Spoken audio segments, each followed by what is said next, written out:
E o tema da minha mensagem hoje é o que Deus espera de nós. Então, me acompanhe aí, Deuteronômio, capítulo 10, versículos 12 e 13.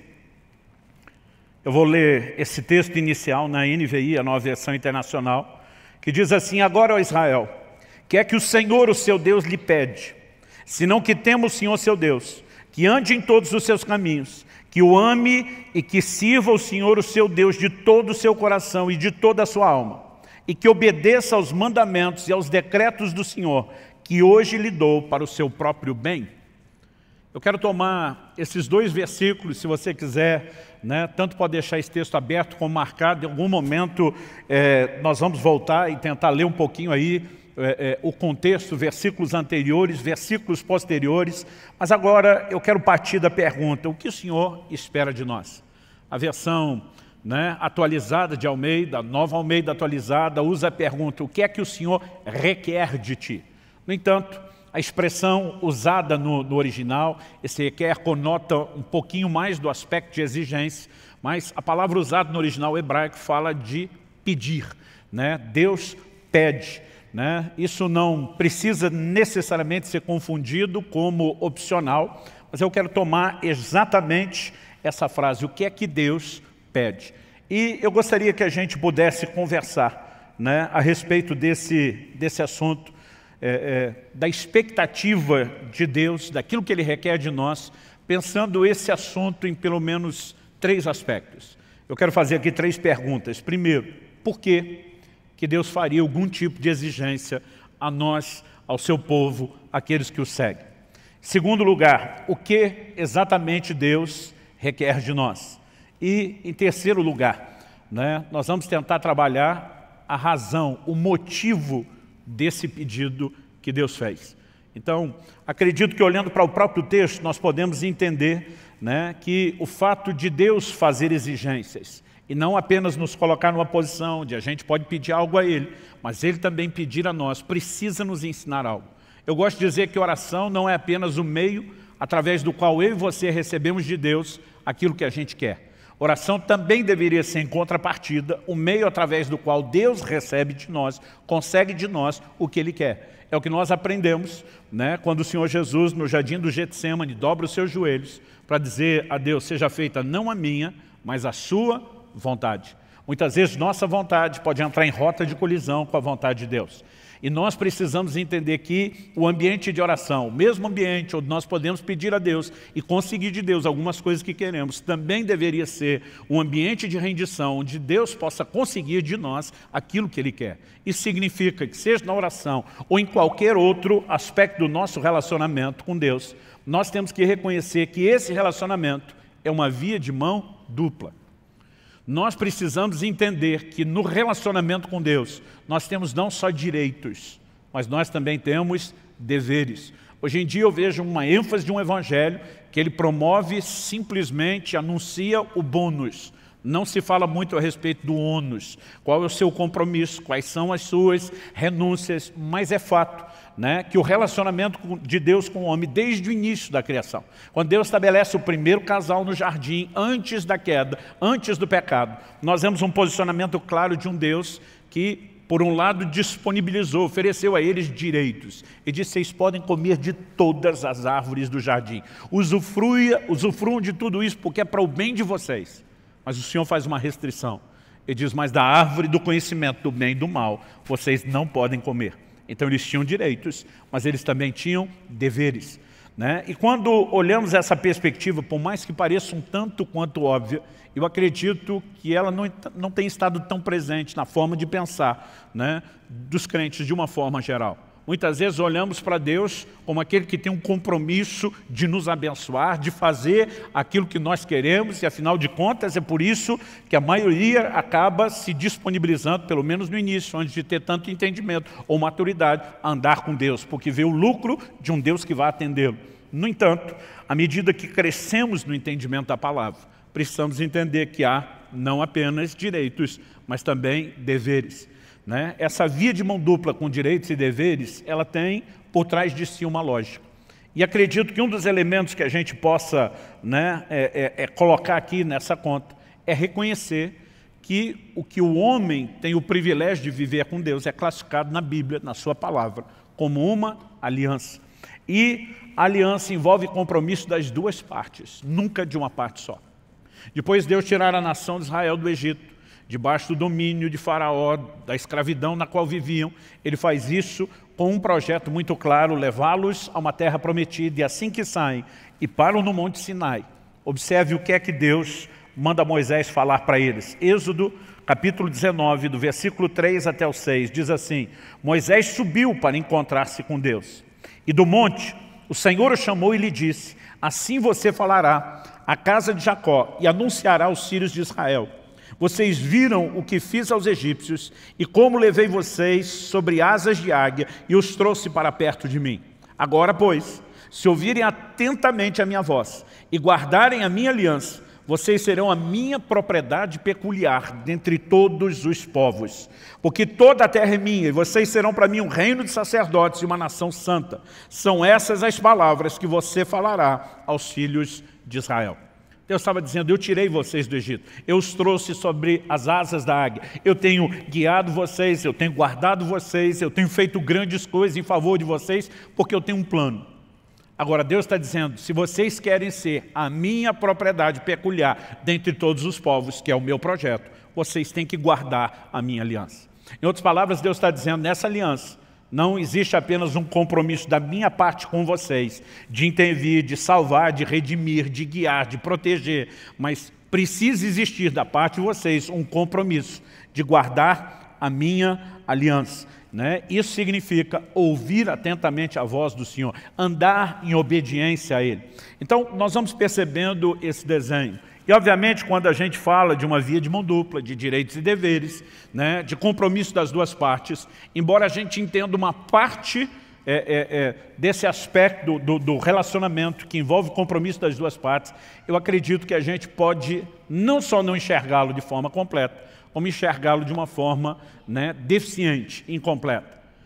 Nós precisamos entender que nesse relacionamento, Deus tem o direito de pedir e de exigir algo, não só porque além de direitos tem deveres, não só porque além de bônus tem ônus, não só porque a aliança requer o compromisso das duas partes, mas aquilo que deveria ser entendido como óbvio, nessa relação, Deus é o Senhor e nós somos seus servos. Embora haja compromisso das duas partes, não significa que nós estamos na mesma posição, naquele lugar de direitos iguais. Ele é Senhor. E senhorio implica no quê? Basicamente, em obediência, em submissão, em rendição. É por isso que em Lucas, no capítulo 6, no versículo 46, o Senhor Jesus diz: por que é que vocês me chamam Senhor, Senhor, e não fazem aquilo que eu mando? Ele está dizendo: é incoerente me chamar de Senhor. A palavra Senhor, a gente tem repetido isso aqui, era usada por um escravo quando ele se dirigia ao seu amo.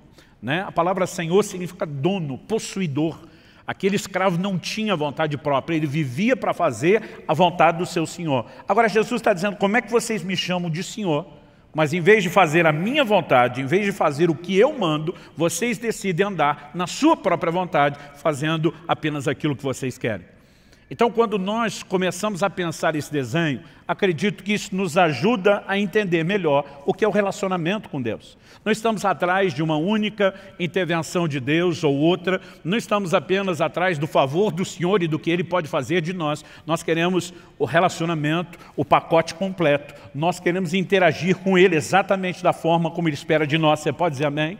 Então, precisamos entender, pressupõe-se que Ele tem todo o direito de externar esse tipo de expectativa em relação a cada um de nós. A segunda coisa que eu gostaria que a gente pudesse pensar, de acordo com esse texto, é o que exatamente, especificamente, o que Deus requer de nós. Então, nessa pergunta que Deus, através de Moisés, faz à nação de Israel, e agora, ó Israel, o que é que o Senhor, seu Deus, lhe pede? Senão que tema o Senhor. Em primeiro lugar, ele destaca aqui temer a Deus. Você pode repetir isso comigo? Diga: temer a Deus. Mais uma vez, com gosto e vontade. Vamos tentar, planeja, junta força aí dentro de você, e diz comigo: temer a Deus. Ótimo. A segunda coisa, ele diz assim: que ande em todos os seus caminhos. Segundo lugar, diga comigo: andar em seus caminhos. E depois ele diz, e que ame e sirva o Senhor, seu Deus, de todo o seu coração e de toda a sua alma. Terceiro lugar, diga, amar e servir com intensidade. Então podemos repetir as três, diga, temer a Deus, andar nos seus caminhos, amar e servir com intensidade. Mas pastor, tem 4, porque o texto diz aqui que obedeça aos seus mandamentos. Eu quero te mostrar, depois de falar dessas primeiras 3 coisas, que a 4ª é apenas um resumo, um arremate final. Por quê? Temer a Deus é mandamento a ser guardado. Andar nos seus caminhos é mandamento a ser guardado. Amar e servir o Senhor de todo o coração é mandamento a ser guardado. Então, acredito que quando ele encerra falando sobre guardar os mandamentos, ele não está necessariamente falando de um 4º aspecto, né? Mas ele está arrematando a ideia de que a nossa relação com Deus se resume na obediência que nós devemos a Ele. Mas vamos falar em primeiro lugar do temor a Deus, né? Eu tenho percebido que muitas pessoas têm tratado do assunto do temor a Deus de uma forma muito equivocada. Hoje em dia, muita gente tem falado a respeito da graça de Deus. A graça de Deus não é um assunto novo. Ela é anunciada desde o início da história da igreja, desde o início do Evangelho. No entanto, a graça não apenas ela foi ensinada e proclamada dentro dos fundamentos bíblicos, ela também tem sido, ao longo do tempo, distorcida.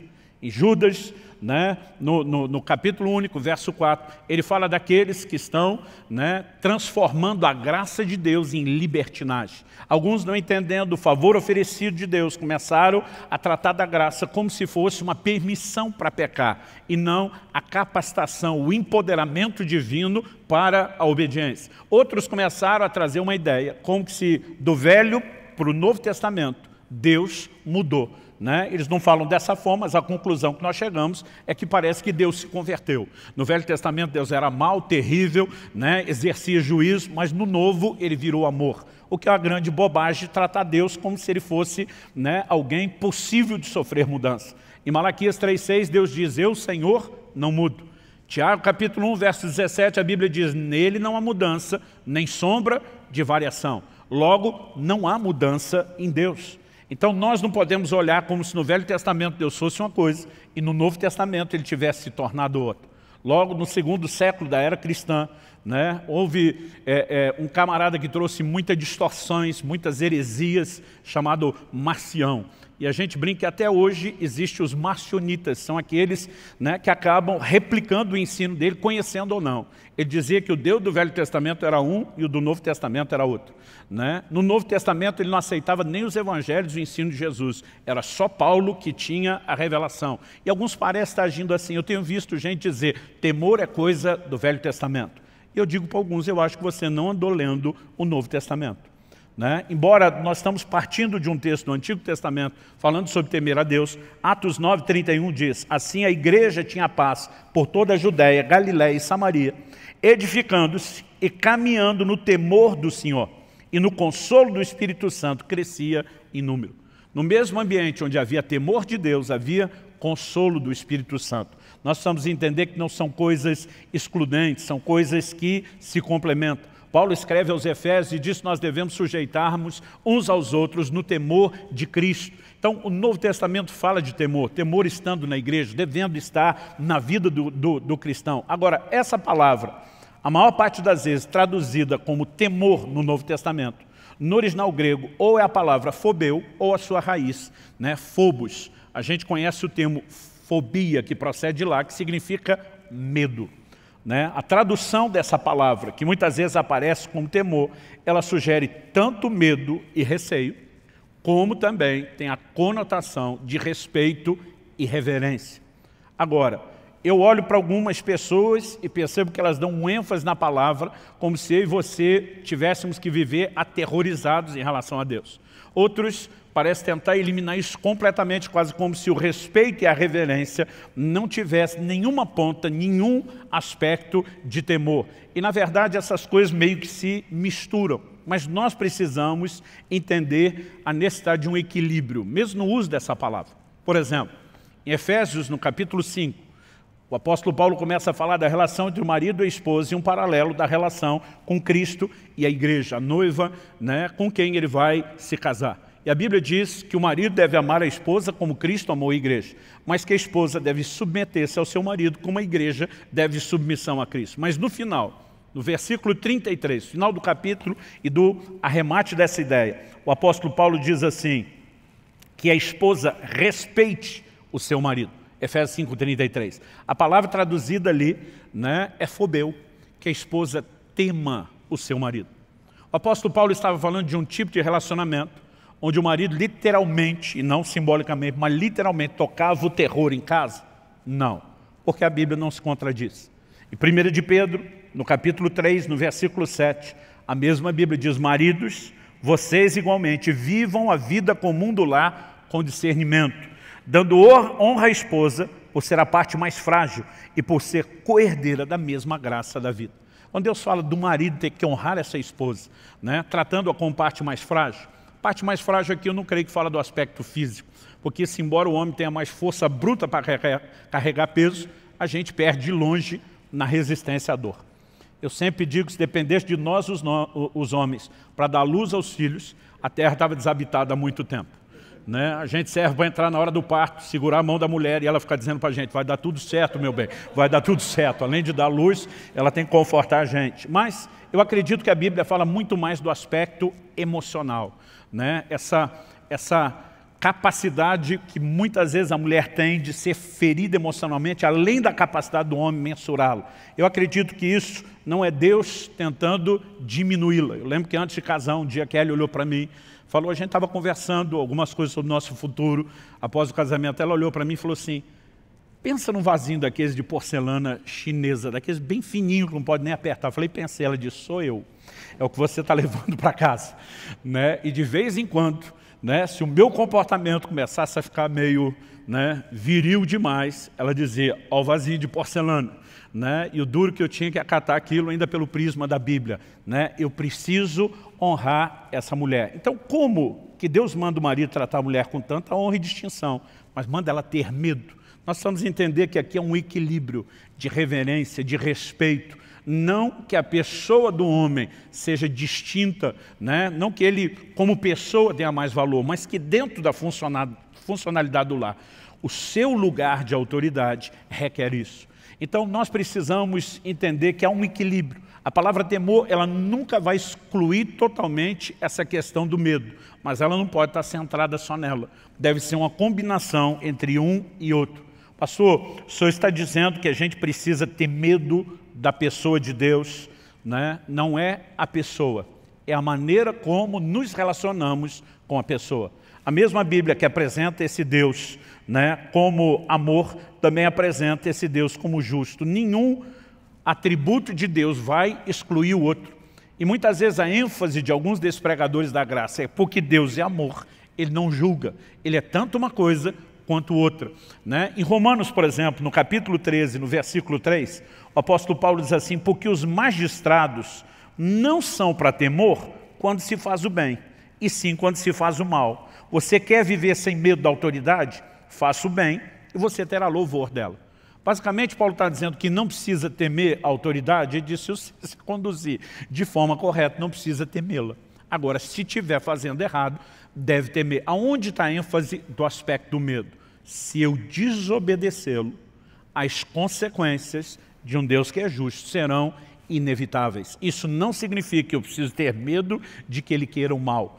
Esse é o mesmo Deus que desde a antiga aliança já dizia, eu é que sei os pensamentos que eu tenho acerca de vós, são planos de bem e não de mal, para vos dar um futuro e uma esperança. No entanto, esse mesmo Deus é chamado muitas vezes de um Deus terrível, né? Porque a consciência do quão correto e justo, ela deve encher o nosso coração de temor, pelo fato de que quando desrespeitamos os seus mandamentos, as consequências, elas virão. Vou falar sobre esse assunto de consequência daqui a pouco. Vamos voltar aqui para a ideia do temor. Eu acredito que devemos temer as consequências de não obedecer a Deus e não ter medo da sua pessoa.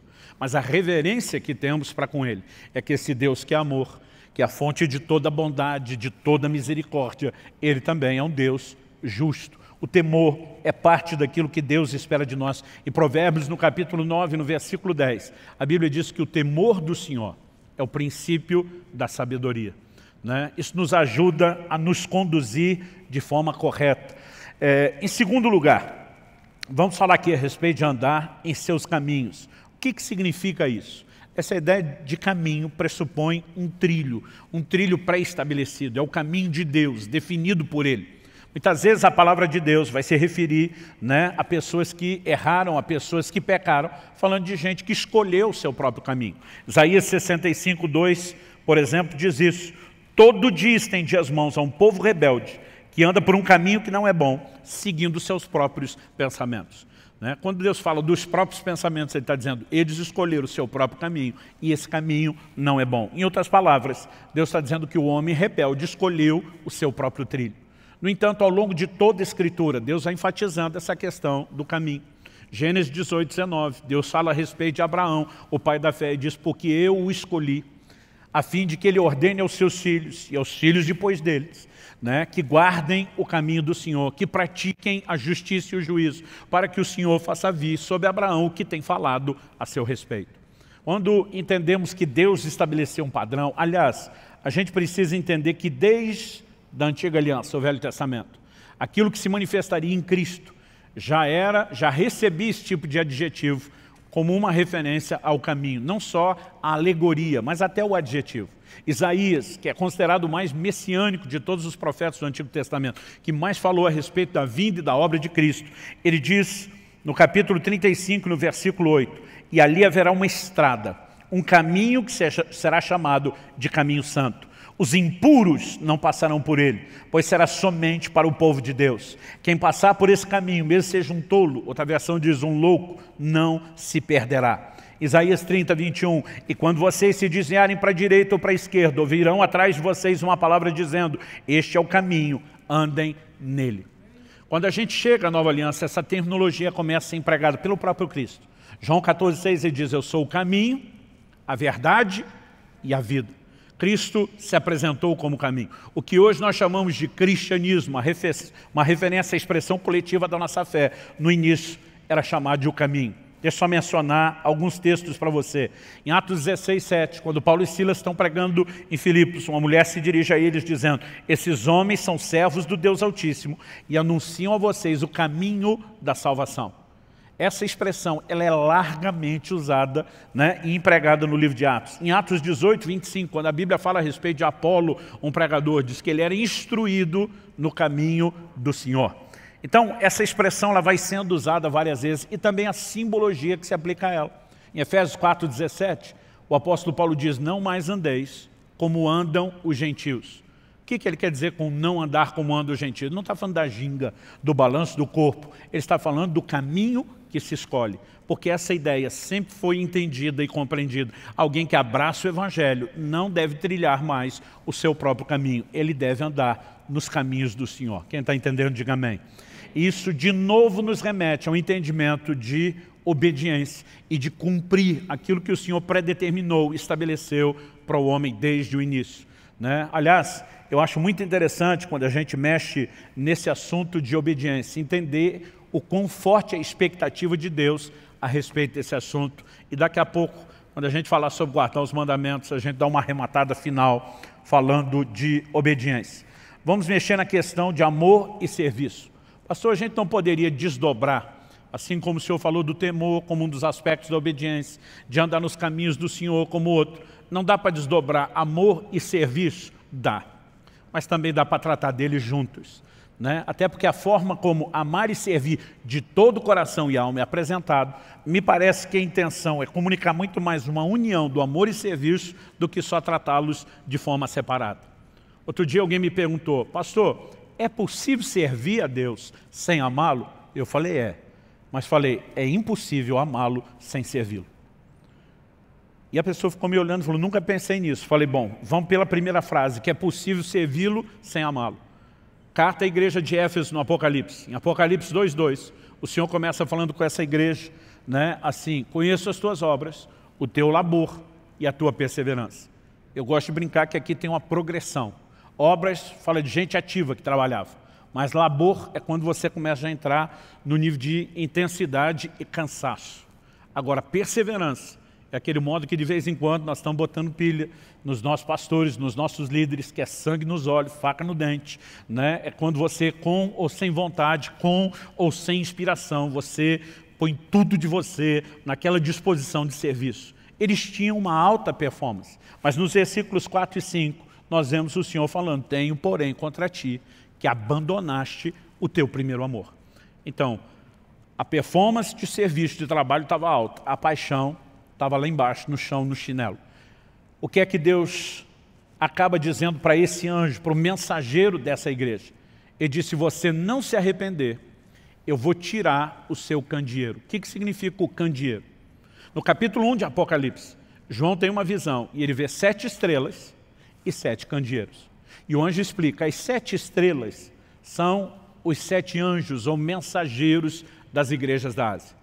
Os 7 candeeiros são as igrejas. O simbolismo do candeeiro era o da igreja. Agora Deus está falando com o anjo, com o mensageiro: se você não arrepender, eu tiro o seu candeeiro. Em outras palavras, Deus está dizendo: a igreja que eu confiei aos teus cuidados, eu vou tirar de você e vou pegar de volta.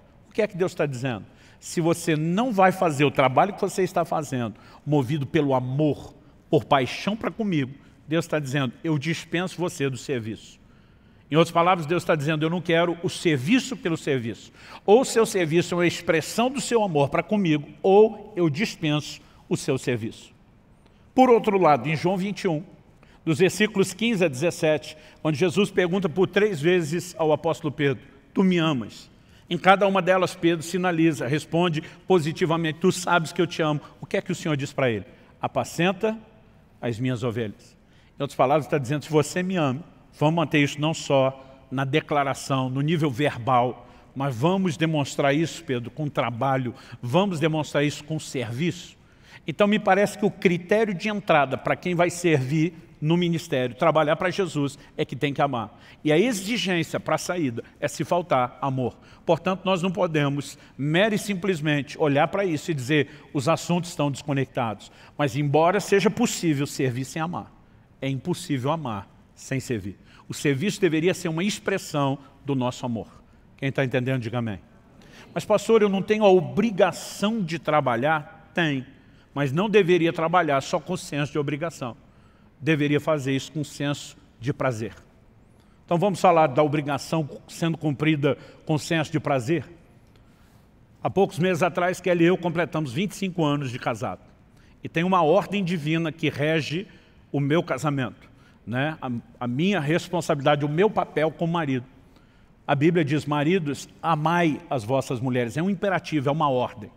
Deus não está dando uma sugestão, não é um hashtag fica a dica. Deus não está dizendo: ó, se um dia desse você estiver de bom humor, se a coisa estiver fácil, se tua mulher não estiver dando trabalho, se você puder amá-la, beleza, fico te devendo uma. É uma ordem. E se é uma ordem, nós precisamos entendê-la como tal. O que significa a disposição de amar não é mero sentimento espontâneo, é uma decisão. Então, eu sou obrigado a amar minha mulher. Eu não tenho opção. E não olhe para mim, vocês os maridos, como se fosse só eu obrigado, que vocês também são. Vocês solteiros que estão orando para casar, estão orando para entrar dentro da mesma obrigação. Agora é uma obrigação, nenhum de nós vai discutir isso, certo? Agora eu fico pensando, se cada manhã que eu acordo do lado da minha esposa, desses 25 anos, eu dissesse para ela: eu amo você, e quando aquele abrisse um sorriso de satisfação, atropelasse ela dizendo: fazer o quê, né? Deus mandou. Não tem opção mesmo. Não tem outra alternativa. Só me resta amá-lo, então estamos aqui para cumprir a obrigação. Eu fico imaginando se a gente ainda estaria casado. E se tivesse, qual seria a qualidade do matrimônio? Mas pastor, não é essa obrigação? É. E ela não sabe? Sabe. Então qual o problema de falar da obrigação? O problema é que ela não espere que eu a ame apenas com senso de obrigação. Se eu apenas cumprir o senso de obrigação, eu estou dizendo que o Deus que mandou é importante, mas eu estou dizendo para ela, mesmo que não verbalmente, que ela não é importante.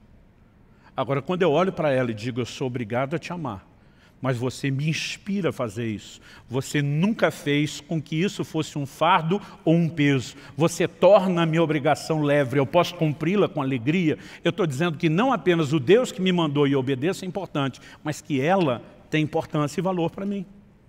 Agora vamos colocar isso diante de Deus. A gente diz, Senhor, eu vou servir o Senhor só para não me dar mal na eternidade, para não desobedecer e para não ficar sem galardão. Deus espera de mim e de você muito mais do que o senso de obrigação. É lógico que o temor precisa estar lá. O apóstolo Paulo dizia, ai de mim se não pregar o Evangelho. Estou em rota de colisão com a vontade de Deus, em plena desobediência. Ele diz, eu tenho temor a ponto de dizer, ai de mim. Mas Paulo fazia isso só pela obrigação? Ele dizia, não. Para que eu não cumpra só com a obrigação. Ele dizia, eu vou além, eu me desdobro, eu me sacrifico mais do que Deus pediu, de olho no galardão e na recompensa, e na mensagem que eu vou declarar a Deus. Quem consegue entender a diferença?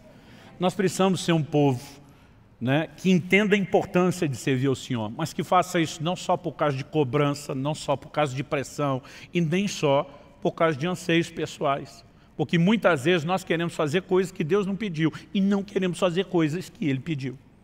Então, muitas vezes, né, para que a gente se conecte ao lugar correto de serviço, nós vamos ter que dizer, por amor ao Senhor, eu vou abrir mão daquilo que eu queria e vou fazer aquilo que o Senhor quer. Agora, tanto uma coisa como outra, seja tratada de forma separada, o amor e serviço, ou de forma conjunta, é apresentada como algo que a gente precisa fazer de todo o coração. Eu acredito que é nessa expressão que fica muito claro e evidente que Deus espera de mim e de você, mais do que o senso de obrigação, mas o senso de prazer, de dedicação total e plena a Ele. Isso significa que nós temos que dar o melhor de nós nessa relação, tanto de amor como de serviço. Você pode dizer amém? Então, depois de falar de temer ao Senhor, de guardar os seus caminhos, em terceiro lugar, destacar aqui o amor e o serviço intenso de todo o coração, nós vemos Deus arrematando o assunto, falando sobre guardar os seus mandamentos. Como eu disse antes, guardar os mandamentos não é um quarto aspecto. Na verdade, é aquilo que resume todos os outros aspectos. Ah, pastor, o senhor esqueceu de dizer que Deus requer de nós santidade. Afinal de contas, em Efésios 1:4, a Bíblia diz que Ele nos elegeu nele, antes da fundação do mundo, para sermos santos e irrepreensíveis. Não, está dentro do pacote. Isso é andar nos seus caminhos. Ah, pastor, o senhor esqueceu falar da adoração e da devoção. Pode botar isso no pacote do amor, né? Agora, algo que nós precisamos entender é a importância da obediência. Tudo aquilo que Deus espera de nós, pediu de nós, se resume na obediência que eu e você devemos a Ele. O profeta Jeremias confronta a nação de Israel e começa a dizer, citando aquele texto de Êxodo 19, que eu já li um pouco, quando o Senhor fala sobre Israel sendo a sua propriedade peculiar, né, dentre os povos, mas para isso, tendo que guardar a sua aliança e ouvir atentamente os seus mandamentos. Jeremias começa a perguntar, o que é que Deus requeriu de vocês lá no início? E ele diz, Deus nunca pediu de vocês sacrifício. O modelo de adoração do Velho Testamento era baseado no sacrifício. E diz, o que Deus pediu de vocês foi obediência aos seus mandamentos. Isso me leva a entender que mais do que a própria adoração, Deus espera de nós obediência. Aliás, o pecado é retratado na Bíblia, em 1 de João 3,4, como a quebra da lei, a desobediência. Então, o contraponto do pecado na relação com Deus, na vida de santidade, se resume na obediência. Às vezes, nessas proclamações distorcidas da graça, eu vejo gente tentando dizer que não há necessidade de obediência na nova aliança, o que é uma grande bobagem. E a maioria deles se baseia num texto muito mal aplicado, que é Romanos 10,4, quando a Bíblia diz o fim da lei é Cristo. Todo dia falou, está aqui, não tem mais lei, acabou toda a lei. Eu falei, você tem certeza que ele está falando de toda a lei? Porque daqui a pouco, ali na frente, no capítulo 13, ele vai mandar a gente obedecer às autoridades e às leis naturais. Então não pode ser que ele está dizendo que acabou todo tipo de lei. Hebreus capítulo 7, versículo 12, diz que onde há mudança de sacerdócio, e a grande mudança da velha para a nova aliança, é que a velha era baseada no sacerdócio levítico, e a nova é baseada no sacerdócio de Cristo, que o autor de Hebreus diz ser segundo a ordem de Melquisedeque. A Bíblia diz onde há mudança de sacerdócio é mudança de lei. A Bíblia não diz que é extinção, desaparecimento de lei, que a lei cessou. Quando a Bíblia diz o fim da lei é Cristo, está falando de uma lei específica que regia a velha aliança, que constituía de muitos mandamentos e ordenanças, né, que na verdade, na nova aliança, são tratados de uma forma completamente distinta. Em Colossenses 2, 16 e 17, em Hebreus 10, 1, a Bíblia enfatiza que a lei não tem a imagem exata das coisas, mas a sombra de bens vindouros. Eles tinham muitas ordenanças, como, por exemplo, sacrifício de animais, que eu e você não temos que fazer, essas coisas cessaram. Aliás, na verdade, Jesus ainda diz assim, eu não vim extinguir a lei, eu não vim suprimir a lei. Ele diz, eu vim cumprir. Porque a lei, além de ter um caráter temporário, tinha um caráter profético, ela apontava para Cristo. Jesus diz para os judeus, seus dias, examinais as Escrituras, e são elas que testificam de mim, tudo converge na pessoa de Jesus, e muita dessa simbologia se cumpre no sacrifício de Cristo. Agora, isso não significa que não haja mandamentos. Jesus diz, um novo mandamento vos dou. Novo pressupõe essa mudança de lei, mas que também agora há mandamentos a serem obedecidos. Aliás, em Mateus, no capítulo 28, no que nós chamamos de a grande comissão, nos versículos 19 e 20, a Bíblia diz assim, portanto vão e façam discípulos de todas as nações, batizando-os em nome do Pai, do Filho e do Espírito Santo, ensinando-os a guardar todas as coisas que tenho ordenado a vocês. E eis que estou com vocês todos os dias até o fim dos tempos. Ou como diz uma versão mais clássica, até a consumação dos séculos. O Senhor Jesus estava dizendo o quê? Vocês vão fazer discípulos das nações. Significa os não-judeus, os gentios. E é importante observar isso. Porque eu vejo muita gente hoje em dia, em nome de um discurso da graça, dizendo, né, que Jesus, né, veio para ensinar os judeus. Como se aquilo que ele ensinou não se aplicasse a nós. Como se a revelação da nova aliança partisse apenas das epístolas dadas por meio dos apóstolos. O livro de Hebreus nos fala que a salvação foi inicialmente anunciada por Nosso Senhor e continuada pelos apóstolos. Quem começou a proclamar o Evangelho foi o próprio Cristo, e eles deram continuidade. Trouxeram mais informações, claro. Jesus não tinha ainda nem morrido, o que dizer ressuscitado. Ele diz, eu tenho muito que vos dizer, mas vocês não têm estrutura para suportar. A revelação seria progressiva, mas o Evangelho não mudou. E quando Jesus diz, vão e anunciem aos gentios, ele está dizendo, não limitem aquilo que eu ensinei somente aos judeus que me ouviram. Jesus nunca veio tentar deixar o judeu da velha aliança, né, um judeu melhor, fazendo com que ele apenas cumprisse a lei. O tempo todo ele dizia, ouviste o que foi dito aos antigos, que era a lei de Moisés. Ele dizia, eu porém vos digo, mostrando que ele trouxe mandamentos. O Novo Testamento fala da lei de Cristo, fala dos seus mandamentos, e nós devemos a ele obediência. A obediência já foi requerida no Éden, antes de ter lei de Moisés. A obediência foi requerida durante a lei de Moisés. A obediência continua sendo requerida na nova aliança. A obediência é o cerne do nosso relacionamento com Deus. Quem está entendendo, diga amém. Então, temer a Deus envolve a decisão de ser consequente, não brincando com os seus mandamentos e nem com as consequências ruins de não obedecê-los. Por exemplo, o Novo Testamento nos adverte, em Hebreus 12, 16, dizendo, cuidem para que não haja nenhum impuro ou profano como foi Esaú, o qual por um prato de comida vendeu o seu direito de primogenitura. Quando a Bíblia está dizendo, cuide para que não haja nenhum no meio de vocês como Esaú, está dizendo que esse comportamento pode ser repetido. Pode ser repetido nos nossos dias, pode ser repetido por um de nós. E que tipo de comportamento foi esse? O de um inconsequente. Alguém que por um prazer momentâneo não considera o valor e a continuidade, a permanência daquilo que Deus oferece. Agora, está falando de alguém, né, que não consegue avaliar os valores do que é espiritual, o que é natural, né, e nem as consequências de tomar esse tipo de decisão. O temor a Deus, eu creio que ele envolve a decisão de ser consequente. É não apenas fugir da punição, é fugir de ferir o coração de Deus. Quando a mulher de Potifar está dando em cima de José, José não diz para ela, olha, infelizmente a senhora não faz meu tipo. Né? Ele olha para ela e diz, como cometeria eu tamanha maldade contra Deus? José estava admitindo, a coisa pode ser interessante aqui, no nível de um desejo carnal, mas seria uma violência ao coração do meu Senhor, aos seus valores, aos seus mandamentos. E José olha para ela e diz, estou fora, e despacha a dona. Então nós precisamos entender que o temor a Deus nos leva a viver nesse lugar de consequência. Andar aos caminhos aponta para essa sujeição a quem sabe o que é melhor para nós. Nós precisamos olhar para Deus dessa forma. Eu lembro quando eu era criança e meus pais estabeleciam determinadas, né, proibições, a sensação que eu tinha era de o quanto eles eram injustos e queriam cortar o meu barato. Mas quando você amadurece, se cumpre aquela profecia paterna, um dia você vai me entender. Você enxerga as coisas sob outra perspectiva. Você acha que alguma vez, quando meus filhos eram crianças, eu deixava eles brincar com faca, com vidro, com qualquer coisa que pudesse machucar? Claro que não.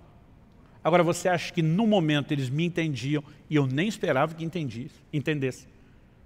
Mas eu sabia que um dia eles compreenderiam que toda restrição que foi estabelecida por amor. O relacionamento com Deus precisa ser baseado na fé de um Deus que está acima de qualquer suspeita. Por favor, diga amém. Nós costumamos dizer que o primeiro pecado lá no Éden foi a desobediência. Mas vou concordar com as palavras do meu amigo pastor Marcelo Jamal, que diz que o primeiro pecado foi a incredulidade. Porque o que levou o homem a desobedecer a Deus foi colocar em xeque o que Deus falou. A serpente, a chamada em Apocalipse antiga serpente como sendo o diabo e Satanás, traz um questionamento ao coração de Eva dizendo o seguinte: não, é que Deus sabe que no dia que você comer da árvore do conhecimento do bem e do mal, vocês vão ser como ele. O que Satanás estava insinuando? Deus não quer o melhor para você. Deus está limitando você. Deus está roubando de você não apenas prazeres, como privilégios, benefícios. E colocar em xeque a intenção de Deus é que leva o homem à decisão de então não respeitar aquilo que ele estabeleceu.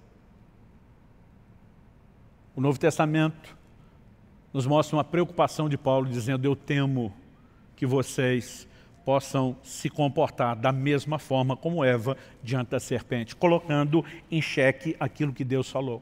Agora, quando nós entendemos que Deus de fato quer o nosso melhor, nós conseguimos andar nos seus caminhos, não só com o senso de obrigação, mas com a confiança e o descanso de que aquele que determinou para nós limites sabe exatamente por que fez isso. E com certeza, no final das contas, e esse é o último ponto que nós vamos explorar aqui, ele está interessado no nosso melhor. E por último, quando falamos sobre amar e servir a Deus, lembrar que isso são obrigações a serem cumpridas com senso de prazer. Mas eu quero terminar aqui com uma última pergunta. Qual a razão desse pedido que Deus nos fez? Quando ele diz à nação de Israel: o que é que o Senhor pede de vocês? Ele diz que temam o Senhor, que andem nos seus caminhos, que o amem e o sirvam de todo o coração, guardem os seus mandamentos. Ele termina no final do verso 3 dizendo: para o seu próprio bem. Em outras palavras, ele sinaliza: isso não é algo que vai beneficiar a Deus.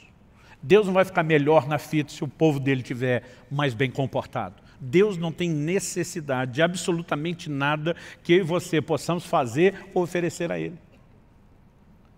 Aliás, em Atos 17, na pregação de Paulo, lá no Areópago, em Atenas, ele faz a seguinte afirmação, versículos 24 e 25 de Atos 17.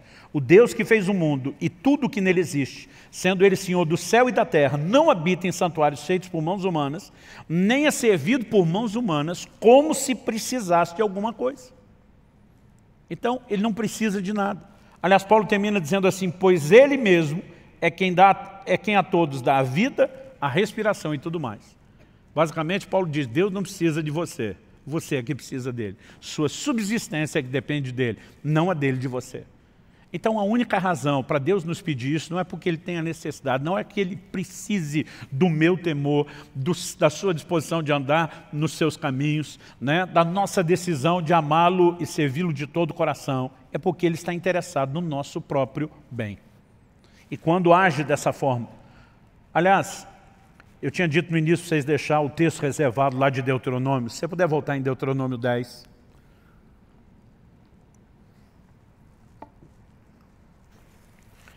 Eu gostaria que a gente pudesse avaliar o versículo 11. A gente leu o 12 e o 13.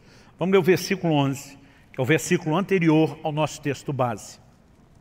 Nesse versículo nós lemos assim: porém o Senhor me disse, Moisés falando, levante-se e ponha-se a caminho diante do povo, para que entrem e tomem posse da terra que, sob juramento, prometi dar aos pais deles. Deus tinha tirado a nação de Israel do Egito com qual propósito? Não era que eles ficassem perambulando no deserto. Deus queria levá-los a um lugar de abundância, a uma terra que manava leite e mel. E acredito que isso também aponta de forma figurada para aquilo que Deus deseja para mim e para você. Deus também não nos tirou do mundo e do pecado para que a gente ficasse perambulando num deserto de aridez espiritual. Jesus diz, eu vim para que vocês tenham vida e vida com abundância. Efésios 1:3 diz, bendito seja o Deus e Pai de nosso Senhor e Salvador Jesus Cristo, o qual já nos abençoou com toda sorte de bênção nas regiões celestiais em Cristo Jesus. Deus tem um projeto de plenitude para mim e para você. Eu sinceramente esperava um amém. Vou dar uma segunda chance para você. Deus tem um projeto de plenitude espiritual para mim e para você. Amém? Então assim, antes de tocar no que Deus requeria de Israel, ele já estava falando do lugar onde queria introduzi-los. Em outras palavras, Deus está dizendo, eu estou interessado no bem de vocês. Agora, o tempo todo ele advertia, mas se ao entrarem nessa terra, vocês não me obedecerem, em vez de ter a bênção, vocês vão sofrer as consequências da desobediência, que é a maldição, o juízo. Aí ele fala nos versículos 12 e 13, do que ele requer de nós. Mas vamos ver os versículos seguintes, agora do 14 ao 16. Depois de falar que queria introduzi-los na terra, do que ele requeria deles, temor ao Senhor, andar nos seus caminhos, amá-lo, servi-lo de todo o coração, que se resume na obediência. Ele diz assim, 14 ao 16, eis que os céus e os céus dos céus são do Senhor, o Deus de vocês. A ele pertence a terra e tudo o que nela há. Mas o Senhor se afeiçoou. Observe essa frase, se afeiçoou. Algumas traduções dizem amou. O Senhor se afeiçoou tão somente aos pais de vocês para os amar. E a vocês, descendentes dele, ele escolheu do meio de todos os povos, como hoje se vê. A conclusão no verso 16, portanto, circuncidem o coração de vocês e deixem de ser teimosos ou rebeldes. O tempo todo a sinalização é Deus ama vocês, Deus escolheu vocês, Deus tem um plano extraordinário para vocês. Essas exigências têm um único propósito, para que a gente não quebre os princípios, né, que podem nos conduzir a viver a plenitude do que Ele tem para nós. Eu gosto de repetir essa frase. Se você quebrar os princípios, qualquer um dos princípios que Deus estabeleceu, o princípio vai quebrar você. Qualquer que seja ele. Haverá consequências. No entanto, Deus estava dizendo, circuncidem o coração, não seja rebelde. Em outras palavras, entra no prumo. Por quê? Deus está dizendo, porque dessa forma eu vou poder fazer o melhor para você. Quando a gente volta lá em Gênesis, na criação, Deus falando com o primeiro casal, a gente vê que o único motivo do Criador requerer alguma coisa da criatura era o bem dela mesma. O Senhor diz o seguinte, da árvore do conhecimento do bem e do mal, você não deve comer. Porque no dia em que comer, certamente você morrerá. Então Deus está dizendo, porque eu quero o seu melhor e não o pior. Eu estou te dizendo que o limite tem que ser respeitado para que você possa experimentar aquilo que eu quero. O que nós estamos falando aqui não é nada profundo no sentido de que segredo espiritual que não sabia, mas talvez nos ajude a montar um quebra-cabeça de como pensar o relacionamento com Deus. Então vamos resumir. É uma via de mão dupla. Deus tem todo o direito de estabelecer exigência e de nos pedir, porque nessa relação não é apenas a gente pedindo a Ele o que queremos, ela também envolve Deus pedir, exigir, demandar de nós aquilo que Ele quer. Nós precisamos entender exatamente quais são esses aspectos de obediência, mas a obediência como centro. Nós precisamos entender que o grande beneficiado da nossa obediência não é Deus. É lógico que Ele também vai poder colher esse relacionamento com gente que está próximo e não distante. Mas o grande beneficiado seremos nós mesmos. E quando a gente consegue simplificar isso tudo, é muito mais fácil oferecer resistência aos ataques do inimigo. Porque assim como bombardeou Eva, Satanás vai fazer com cada um de nós. Muitas vezes nós somos questionados, será que vale a pena? Estou sendo fiel a Deus, não estou vendo resultado. O tempo todo nós vamos receber essas setas de dúvidas, né, que o inimigo lança tentando colocar em xeque o caráter de Deus. Não foi o que aconteceu com a mulher de Jó? Ela, quando vê as coisas irem de mal a pior, ela vira para o seu marido e diz, amaldiçoe seu Deus e morre. Ela está dizendo, se Deus não vai dar tudo que eu não quero saber dele. Jó olha para ela e diz, você fala como uma louca. Nós recebemos de Deus o bem, não vamos receber o mal. apesar da Bíblia ser clara em dizer que o mal não procedia necessariamente do Senhor, Jó está olhando e dizendo, ele está no controle de todas as coisas. Ele não estava aceitando o mal como destino final, porque ele diz, eu sei que o meu Redentor vive e ele há de se levantar sobre a terra. Mas ele está dizendo, independente dessa circunstância mudar ou não, e não é só porque um dia vai mudar, ele está dizendo, eu não estou servindo a Deus apenas porque Ele dá aquilo que eu quero. Quando nós começamos a entender que Deus está acima de qualquer suspeita e mantemos esse nível de fé, o nosso coração acaba sendo guardado. O que Satanás trabalhou com Eva não foi um completo descrédito à palavra de Deus. Foi uma manipulação e uma distorção da palavra. Aliás, não foi assim que Satanás tentou Jesus? Lança do pináculo do templo, porque está escrito, aos seus anjos dará ordem a teu respeito para que te guardem.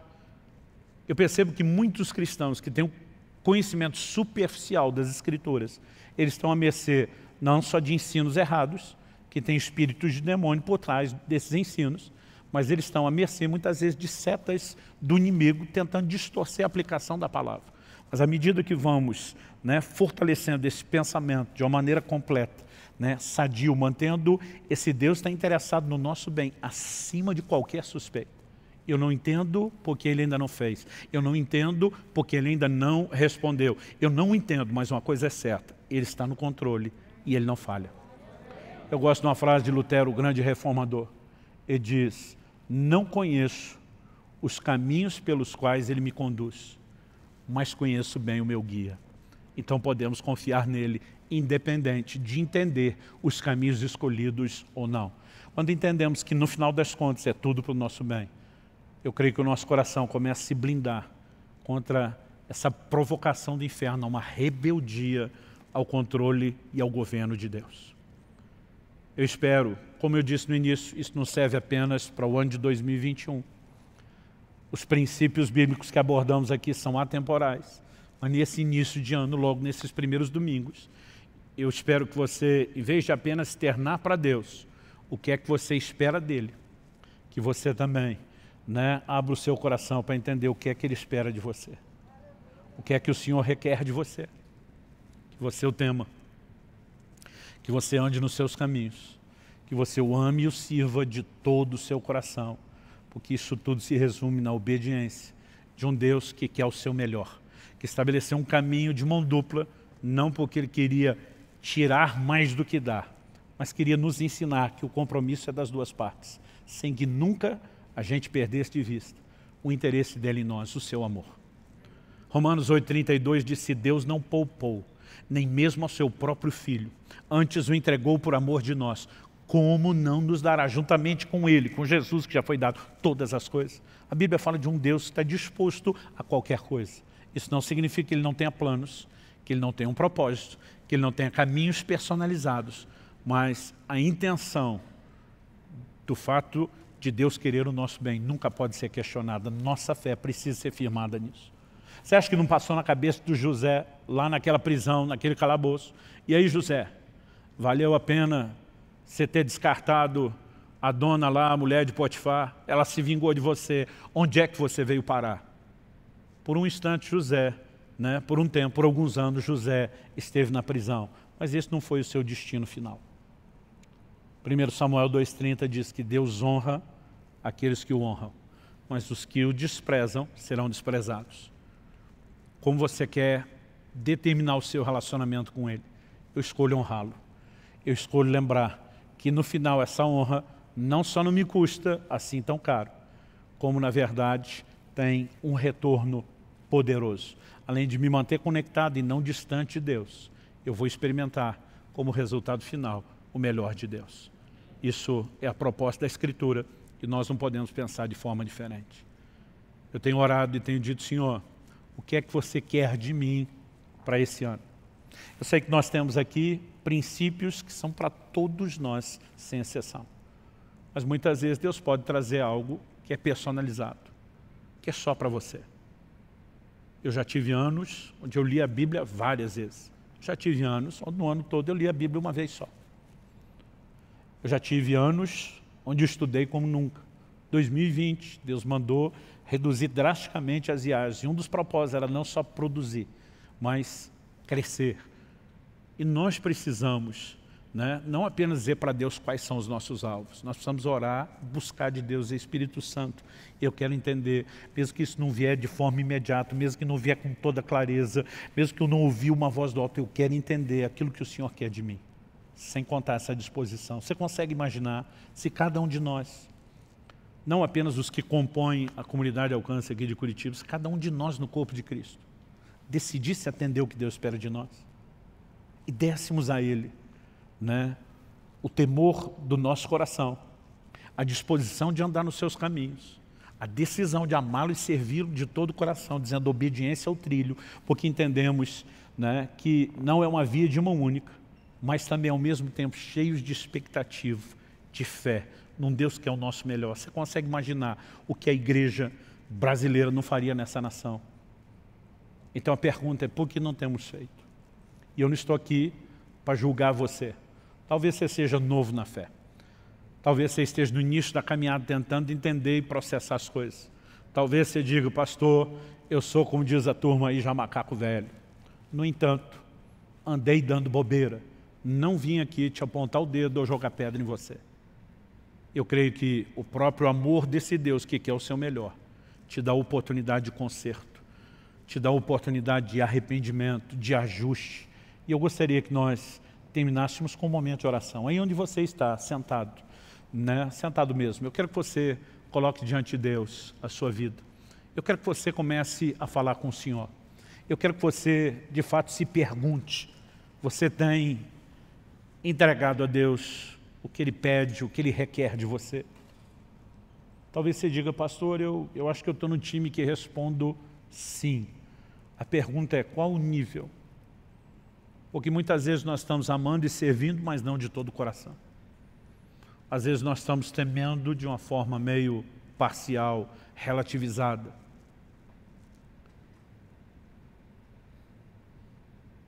Independente de onde você esteja, eu tenho certeza que as coisas podem se tornar ainda melhores do que já estão. Se está ruim, pode melhorar. Se está bom, pode ficar melhor ainda. Pai, nós, em primeiro lugar, te agradecemos pelo privilégio de viver uma relação onde não estamos apenas debaixo do peso de obrigações. É por isso que a Tua palavra diz que os Seus mandamentos não são penosos, não são pesados. Nós oramos e suplicamos que a graça do Senhor seja derramada nesse lugar. A única forma pela qual podemos viver obediência aos Seus mandamentos, a esse alto padrão exigido na nova aliança, é por causa da capacitação, do empoderamento da graça. E nós clamamos que o Senhor derrame isso sobre nós. Nós oramos pelo sopro de vida do Teu Espírito. Nós oramos por despertamento. Nós queremos corresponder com aquilo que não é só uma expectativa do seu coração, é um requerimento, é uma exigência muito clara e específica, mas não queremos cumprir a obrigação só com senso de obrigação, queremos cumpri-la com prazer, e para isso suplicamos graça.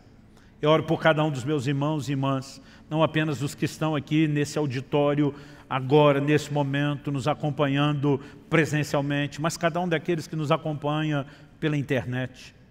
Mesmo aqueles que terão acesso a esse recurso apenas na forma gravada, depois que nesse momento, enquanto ouvem, o Teu Espírito Santo possa tocar as suas vidas. Nós oramos pela inspiração do céu, nós oramos pelo fortalecimento do alto, nós oramos por restauração sobrenatural se manifestando na vida de cada um deles. Nós oramos, ó Deus, por um verdadeiro exército de homens e mulheres de Deus se levantando na disposição de entregar aquilo que o Senhor pede. Colocamos diante do Senhor não apenas o curso desse ano, mas o curso das nossas vidas, desejosos de viver o Teu melhor. Manifesta a Tua graça. Nós clamamos em nome de Jesus. Em nome de Jesus.